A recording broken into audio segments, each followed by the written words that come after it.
Hello दोस्तों, क्या हाल चाल है। आज हम जिस मूवी की बात करने वाले हैं उसका नाम है चोपी एंड द गर्ल। तो मूवी के शुरू में दिखाया जाता है एक लड़की जिसका नाम जैक्सन होता है। वो फांसी का फंदा बनाती है और उसे अपने गले में डाल लेती है और वो उससे लटक कर मरने वाली होती है। वो उसकी रस्सी टूट जाती है जिसकी वजह से वो बच जाती है। वो अपनी ज़िंदगी से परेशान होते हैं, इसलिए डिप्रेशन का भी शिकार हुई होती है। तभी हमें सीन दिखाया जाता है कि एक बूढ़ा आदमी जिसका नाम साइमन होता है, वो अपने ऑफिस से घर वापस आ रहा होता है। तो आज उसे ऑफिस से घर आने में देर हो जाए तो उसकी बीवी पूछती है कि आज तुम देर से कैसे आए। वो कहता है कि ऑफिस में आज कुछ ज़्यादा काम था, इसलिए मुझे आने में देर हो गई। तभी हम देखते हैं कि साइम के मोबाइल पर वही जैक्सन नाम लड़की मैसेज करती है कि मैं तुम्हारी बेटी हूँ। साइम जब अपने मोबाइल में देखता है तो वो देखता है कि एक लड़की जिसका नाम जैक्सन है वो इसे मैसेज कर रही है। वो कहती है कि मैं तुम्हारी बेटी हूँ और वो उससे अपनी माँ का नाम बताती है जो कि उसकी पहली बीवी का नाम था जिसे साइम छोड़ चुका था। अब जैक्सन उसे कहती है कि हम कल मिलते हैं। पार्क एरिया डिसाइड करते हैं जैक्सन और साइम उसे हाँ कर देता है। वो अपनी वाइफ को एक ज़रूरी काम का बहाना बनाकर तो उससे मिलने चला जाता है। वहाँ पर जैक्सन पहले से ही बैठी होती है। तो वो साइम जब वहाँ आता है तो वो जैक्सन को उदास और परेशान देखकर उससे पूछता है कि क्या तुम्हारा नाम जैक्सन है। वो कहती है हाँ, और तो वो उससे मिलता है। तभी वो दोनों बातें करने लग पड़ते हैं और जैक्सन उससे बताती है हाँ, मैं तुम्हारी पहली बीवी से बेटी हूँ। वो आपको बताना चाहती थी लेकिन अब उस वक्त काफ़ी देर हो चुकी थी। आप एक दूसरे को छोड़ चुके थे। अब मेरी माँ भी मुझसे अलग हो चुकी है और मेरी उसके साथ काफ़ी बहस होती है, इसलिए वो मुझे छोड़ के चली गई। अब मैं अकेली रहती हूँ जिसकी वजह से मैं काफ़ी परेशान हो गई थी। साइम उसकी बातें तो सुन रहा था लेकिन वो इतनी जल्दी इस पर यकीन करना नहीं चाहता था, क्योंकि वो कहता था कि मेरी एक बेटी भी है और वो मुझे आज 24 साल बाद उसने मुझे याद किया है। उसे अभी भी इस बात का यकीन नहीं आता कि मेरी भी एक बेटी है। वो काफ़ी परेशान हो जाता है और वो सोचता है कि अब मैंने दूसरी शादी भी कर ली है, शायद वो मेरी दूसरी बीवी मेरी पहली वाली बीवी की बेटी को अब शायद ना अपनाए। और यहाँ पर साइम कहते हैं ठीक है बेटा, अपना ख्याल रखना, हम फिर मिलेंगे। वो जाने लगता है। तभी जैक्सन एक आदमी को देखती है जो अपना मुंह खोलता है। वो मुंह इतना बड़ा हो जाता है और सामने वो लड़की की तरफ आ रहा होता है और लड़की को अपने मुंह में डाल देता है। वो उसे खा जाता है। ये देखकर जैक्सन और साइम बहुत हैरान हो जाते हैं। वो वहाँ से भागने लग पड़ते हैं तो वही आदमी इनके पीछे लग जाता है। ये देखकर जब वो अपने अपने घर भाग जाते हैं तो अब जैक्सन को ये देखकर यकीन नहीं आता था कि मैंने एक ऐसा आदमी देखा जो अपना इतना बड़ा मुंह खोल सकता है। वो इसको गूगल पे सर्च करती है तो वहाँ पे इसके बारे में से कुछ नहीं पता लगता। थोड़ी ही देर बाद उसके घर का गेट जोर जोर से बजने लगता है। तो वो दरवाज़ा खोलती है, वहाँ पे कोई नहीं होता। तो वो दरवाज़ा बंद करके वापस मुड़ती है तो वो पीछे दरवाज़ा खोल कर वही आदमी अंदर आ जाता है। वो आदमी अपना वही बड़ा सा मुंह खोलता है जिससे जैक्सन बचने के लिए एक रॉड उठाती है और उसके मुंह में डाल देती है। वो वहाँ से भाग जाती है। तो जैक्सन साइम के घर आ जाती है। वहाँ पर वो उसे कहते हैं कि वो ये आदमी हमारे पीछे पड़ चुका है जिसको हमने पार्क में देखा था।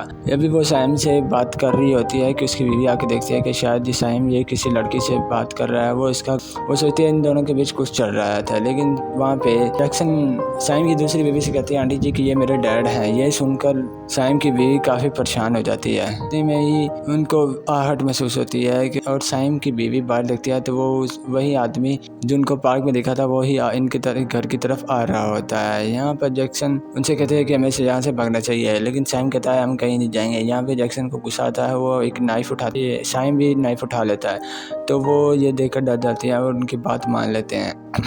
साइम और जैक्सन एक गाड़ी में बैठ जाते हैं और घर से निकल पड़ते हैं। साइम पूछता है कि हम कहाँ जा रहे हैं। तो जैक्सन चाहती है कि मेरा एक दोस्त है जो इन अजीब तरह की चीज़ों को बारे में जानता होता है, तो वो अब हम उसकी तरफ जा रहे हैं। तो साइम अपनी वाइफ को अपनी करंट लोकेशन भेज देता है ताकि वो हमारे पीछे आना चाहे तो वो आ सके। थोड़ी देर में वो दोनों उसके घर पहुंच जाते हैं और वो वहाँ पर जाते हैं। अंदर जाते हैं वो देखते हैं कि यहाँ पे तो पार्टी चल रही है और सभी लोग पार्टी नशे में धुत थे। वहाँ पर उसका दोस्त भी होता है जो उसे देखती है, लेकिन उसके दोस्त को अभी थोड़ा बहुत होश होता है। तो वो उस आदमी के बारे में बताती है जिसका वो नाम चौंपी रखती है। उसे बताती है कि एक ऐसा आदमी है जो अपना बड़ा सा मुंह खोलता है और अपने अंदर पूरा आदमी निकल जाता है। वो अपने दोस्त को अपने साथ बाहर ले आती है और उसे गाड़ी में बैठाती है और अपने साथ ले जाती है। तो जैक्सन का दोस्त पूछता है कि अब तुम मुझसे क्या चाहते हो। तो जैक्सन कहती है कि तुम हमारे इर्द गिर्द एक ऐसा जादू से दायरा बनाना ताकि वो आदमी हमें नुकसान ना पहुंचाए। तभी वो देखते हैं कि रास्ते में वही पिंक कलर वाली जैकेट वाली लड़की खड़ी होती है जिसे के चौंपी ने निकल लिया था। तो वो बाहर निकल कर उसके लड़की से पूछते हैं तुम उसके मुंह में से कैसे बाहर आई, तुम उससे कैसे बची। तो वही पर वो देखते हैं कि चौंपी वो आ जाता है तो वो इनका पीछा दोबारा करने लगता है। वो तेज़ी से इनकी तरफ आ रहा था तो वो लड़की को भी अपने साथ गाड़ी में बिठाते हैं और वहाँ से भाग निकलते हैं। फिर वो दोबारा जैक्सन के दोस्त के घर आ जाते हैं। वहाँ पर हम देखते हैं कि जैक्सन ड्रग्स ले रही होती है। ये उसका डैड देख लगते हैं तो वो इससे ड्रग्स का पैकेट छीन लेते हैं, उसे गिरा देते हैं। वो उसे कहते हैं कि तुम क्या कर रही हो। तो जैक्सन बताती है कि मैं जब आपसे अलग थी तो मैं काफ़ी ज़्यादा डिप्रेशन में थी और मैं काफ़ी ज़्यादा बीमार हो गई थी, इसलिए मुझे इसकी लत लग गई है। ये सुनकर उसका डैड बहुत परेशान होता है। वो उसे रोकता है और वो सारा ड्रग्स का पैकेट नीचे गिरा देते हैं। बाहर जैक्सन का दोस्त उस बच्ची को बाहर आने को बोलता है, लेकिन वो बच्ची बहुत डरी होती है। वो बाहर आने से इनकार करती है। तभी वहाँ पे साइम आता है और वो बच्ची से प्यार से बात करता है कि तुम बाहर आ जाओ, हम तुम्हें नुकसान नहीं पहुँचाएंगे।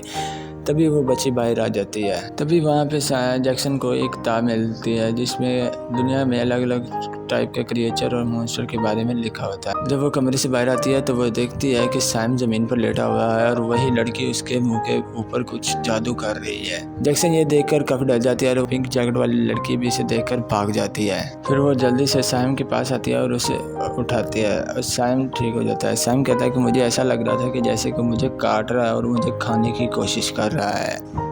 जैसन किताब फिर से देखने लगती है, वहाँ पे उसे वही आदमी के बारे में पता चल जाता है। तभी ये नोटिस करते हैं कि सैम का एक पाँव छोटी बच्ची जैसा हो गया है।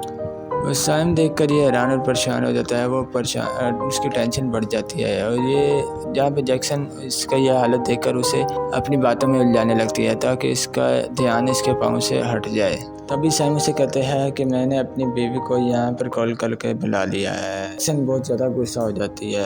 देखती है कि बाहर कुछ हो रहा था। वो वहाँ पे देखती है कि वही आदमी आ रहा होता है जिसका नाम इन्होंने चौंपी रखा होता है। लेकिन अब वो डरते नहीं, वो इससे बात करने के लिए इसके सामने आते हैं। तभी सैम पूछता है कि तुम्हें हमसे क्या चाहिए, हमने तुम्हारा क्या बिगाड़ा है। जैक्सन भी पूछ रही है कि तुम्हें हमसे क्या चाहिए और तुमने उस बच्ची को क्यों खाया। तभी वो चौंपी अपना बड़ा सा मुँह खोलता है और घुटनों पर बैठ जाता है। तो वो इशारा करता है कि तुम मेरे मुंह में चले जाओ, तुम्हें तुम्हारे सारे सवालों के जवाब मिल जाएंगे। ये देखकर सैम बहुत परेशान होता है, लेकिन जैक्सन बिना सोचे समझे उसके मुंह के अंदर घुस जाती है और वो फिर सैम को भी अंदर आने को कहती है। तो तभी सैम भी उसके अंदर चला जाता है। तो वो अंदर जाते हुए देखते हैं कि इसका पेट तो काफ़ी अजीब तरीके से बना हुआ है। इसका पेट इसके मुँह से भी ज़्यादा बड़ा है। तभी चौंपी को बताता है कि मैं एक शैतान को ढूंढ रहा हूँ जो कि उस लड़की में है। वो जिसको भी काटता है उसको अपने जैसा बना देता है, इसलिए तुम्हारा पैर भी एक लड़की जैसा बन गया है।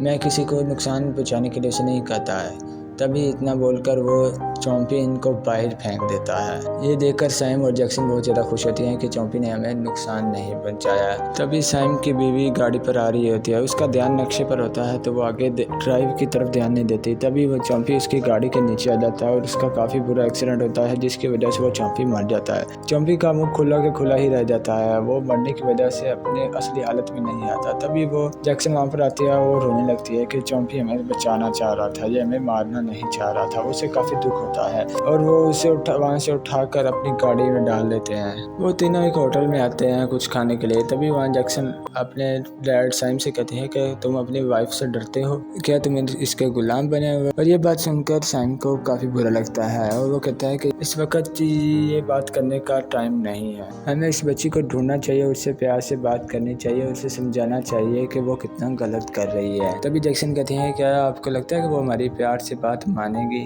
उसका जो हाल है हमें वो ही करना है, हमें उसे मार देना चाहिए ताकि वो शैतान भी ख़त्म हो जाए। तभी हमें सीन दिखाई देता है कि वो बच्ची एक लड़की के पास आती है और उससे मदद मांगती है ताकि उसे भी काट कर अपने जैसा बना ले। अभी हम देखते हैं कि जैक्सन और उसकी बीवी सैम गाड़ी में बैठकर जा रहे होते हैं। रास्ते में आते वक्त सैम कहता है कि महसूस कर सकते हैं कि वो बच्ची यहाँ पर आसपास है क्योंकि उसने मुझे काटा है, अब मैं उसका आसपास होना महसूस कर सकता हूँ। यहीं पर वो देखते हैं कि वो बच्ची वहाँ पर खड़ी होती है और दो उसके और क्लोन्स वहाँ पर होते हैं।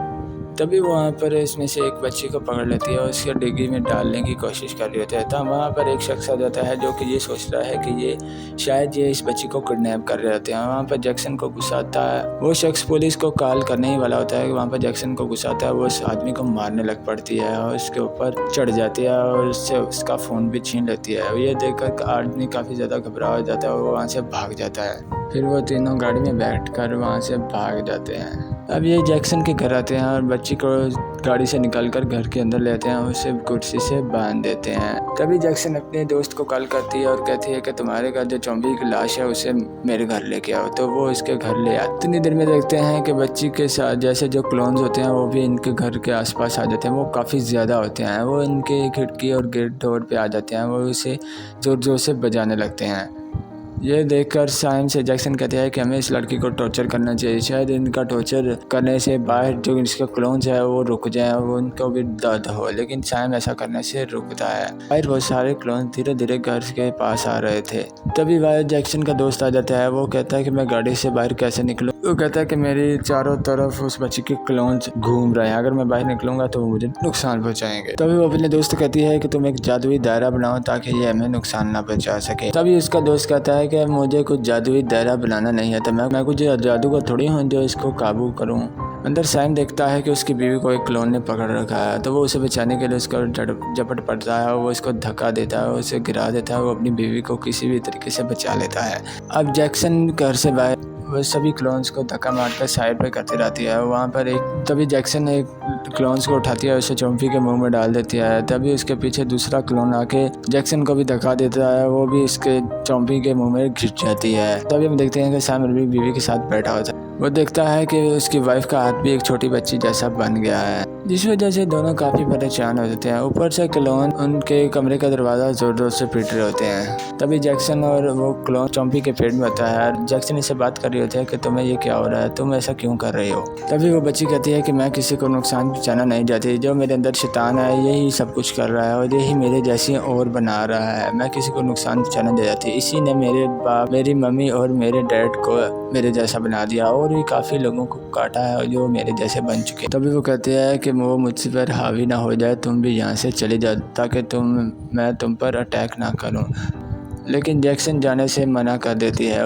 उसे उस बच्ची पर तरस आ रहा होता है। तो वो अपनी जान का रिस्क लेकर उस बच्ची के अपने गले लगा देती है और वो शैतान अब जैक्सन के अंदर आ जाता है और सभी क्लोन्स जैक्सन जैसे दिख रहे थे। जैक्सन उस शैतान से मुकाबला करती है और सभी क्लोन्स को चॉम्पी के मुंह के अंदर आने में मजबूर करती है। तभी सारे क्लोन्स चॉम्पी के मुंह के अंदर आ जाते हैं और सारे क्लोन्स अपनी असली हालत में आने लगते हैं। ये देखकर साइम भी अपनी बेटी को मुश्किल हालत में देखकर साइम भी चॉम्पी के मुंह के अंदर आ जाता है और वो उस शैतान को उसमें से निकाल कर फेंक देते हैं। शैतान ये दुनिया छोड़कर कई और दुनिया में चला जाता है, लेकिन वो जाते वक्त बाहर जाने वाला रास्ता जो होता है उसे बंद कर देता है। और तभी हम देखते हैं कि जैक्सन का दोस्त जो ऊपर से एक रस्सी फेंकता है और उसे एक रास्ता मिलता है। तभी वो दोनों उस रस्सी की मदद से बाहर आ जाते हैं। वो बाहर आकर देखते हैं कि वो बच्ची वो जिसके अंदर से हमेशा के लिए शैतान निकल चुका था, तो वो अपने मॉम डैड को सही सलामत देखकर बहुत ज़्यादा खुश होती है। और यहाँ पर जैक्सन भी अपनी बेटी से कहता है कि मुझे माफ़ कर देना, मैंने तुम्हें ढूंढने की कोशिश नहीं की और ना ही मैंने पता किया कि मेरी भी एक बेटी भी है, तो इसके लिए मुझे माफ़ करना। और इससे सईम की बीवी भी जैक्सन को अपना लेती है और यहाँ पे सब कुछ ठीक हो जाता है और यहाँ पे मूवी का एंड हो जाता है।